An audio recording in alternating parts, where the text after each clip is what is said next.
बड़ा अच्छा वजह के सारी है, बड़ा जबरदस्त वजह के सारी है दनियाल दानी की जानिब से। दानी आखिरी बॉल भी शानदार रहा, very well ball, very good come back बदानी। 11 रन का कामयाब ओवर किया टीम के दनियाल दानी ने, वेरी वेल बॉलिंग। ओवर की नेक्स्ट बॉल दानी, शॉट बल्ला टूटा है,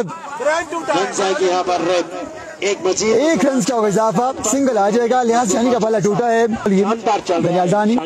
slow one, very well ball, very well ball, अच्छा स्लो वन, बेहतरीन ball, very well ball, very well ball, बड़ा अच्छा रीड किया बल्लेबाज को। गेंदबाजी के लिए एक दफा फिर तैयार हैं, अपने ओवर का दूसरा बॉल डिलीवर करने के लिए। इस दफा अच्छा बॉल है, तारीफ करनी होगी इस बॉल की। और शानी और इलियास जानी विकेटों पे मौजूद, इस दफा एक और अच्छा बॉल है, बेहतरीन बॉल है, तारीफ करनी होगी यहाँ पे बॉलर की। चकमा दिया है इलियास जानी को, उम्दा गेंदबाजी है। इस दफा एक और अच्छा बॉल, उम्दा बॉल, कमाल का ये बॉल। वीडियो को आपने शेयर करना है, तमाम शायकीन क्रिकेट तक पहुंचाना है। इस दफा बॉल अच्छा था, फाइन लेग के ऊपर खेलने की कोशिश। Full toss, full toss ball थी, बाउंड्री लाइन क्लियर करने में नाकाम रहे जानी।